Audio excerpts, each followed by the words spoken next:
What's up everybody, it's Sean here and I'm back today to give you a review of the corporate collaboration with Jordan Brand on this Airship PESP in this light Menta colorway. So this is a collaboration between Cincinnati-based sneaker boutique Corporate with Jordan Brand. Releasing back on September 8th, these retailed for a price of $150 US, which is roughly 210 Canadian dollars converted. The official colorway for this shoe is light Menta and metallic silver. And this continues Jordan Brand's string of success with these unique and special collaborations on the Airship.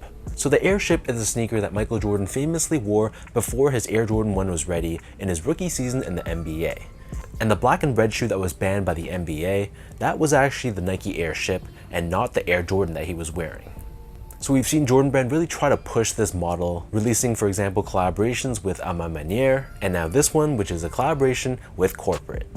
So first things first, here's a quick look at the box. So this comes in a black based cardboard box, which is a bunch of passport inspired graphics throughout representing countries that Jordan Brand has collaborated with boutiques that are founded or situated within those countries. So that's why they've added the Cincinnati patch onto the side of the box, paying homage to this specific collaboration. And inside the box we have this plastic liner as well, which is done in the same color as the shoe.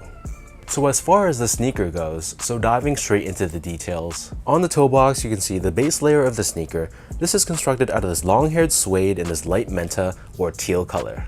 This in real life looks like a Tiffany blue sort of tone, and it's very eye-catching and very vibrant. So on the toe box we have this perforated look, and then surrounding the front toe cap we have this flattered Nubuck, which is done in the same tonal finish.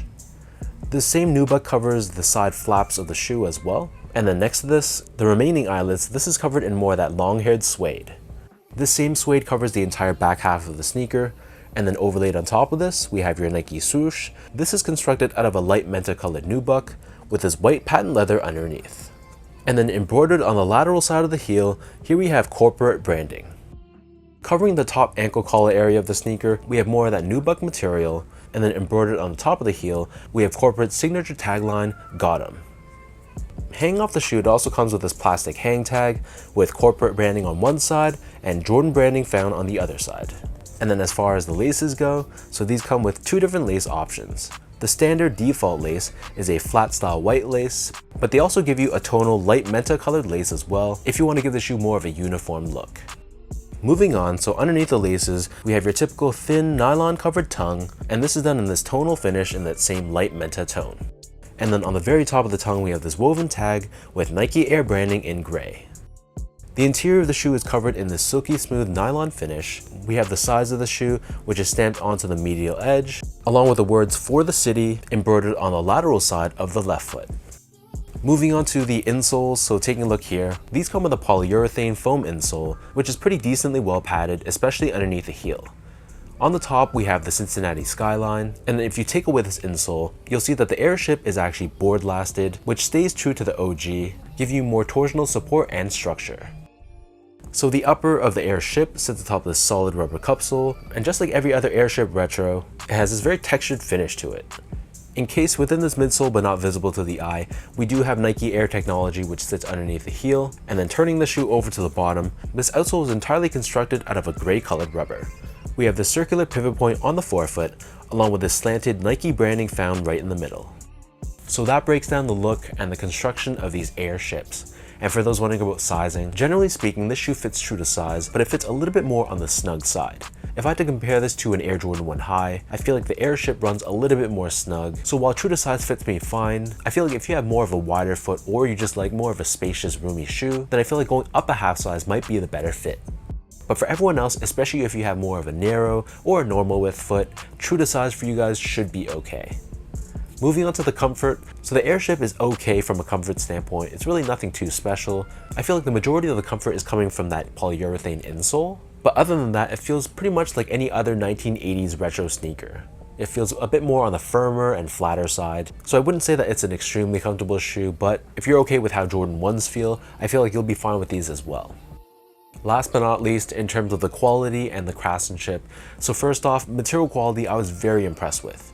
The mix of this long-haired suede, the Nubuck, the quality of these materials definitely felt elevated, and it felt a lot more special compared to a normal Jordan Brand release. And from a build and craftsmanship standpoint, I really had no complaints.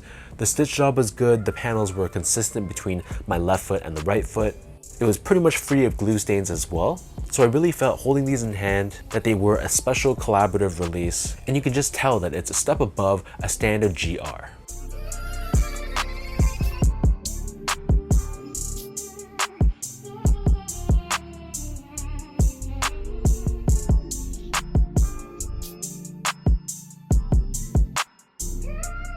So with all that out of the way now, let me toss these on feet. I'll lace them up and I'll show you guys how these look.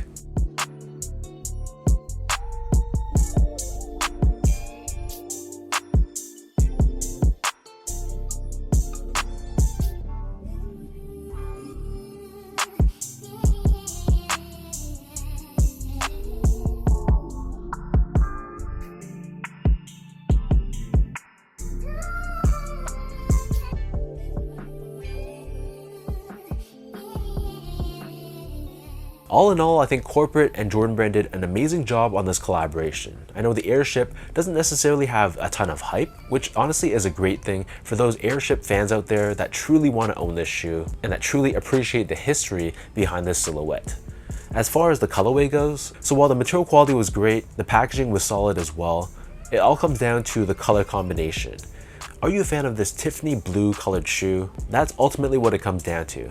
Some people absolutely hate it. They think it's just way too bold and it's just an impossible shoe to pull off. But other people, and myself included, I think this is a beautiful shade. And yes, it's not going to be a shoe that I'm going to be wearing that often, but it's such a unique looking color. And I love how Corporate just embraced this color, covering pretty much the entire sneaker with this shade, but there's still some level of differentiation with the mix of the materials that they used. So this is more of a case of playing with materials and textures as opposed to colors, and honestly, I think it works. So let me know in the comment section down below, what do you guys think about this Corporate Jordan Airship PE? What are your overall thoughts on the execution of the colorway, the look of the shoe? Are you a fan of it? Did you pass? Let me know your thoughts down below. And as always, if you guys enjoyed this video, be sure to like, comment, and subscribe to my channel if you haven't yet. You can follow me on Instagram at esco8, follow my X or Twitter account at sean.go spelled out, and visit my website as well at seango.ca. So thanks so much for watching. Hopefully you guys enjoy this review, and I'll catch you guys all in the next one.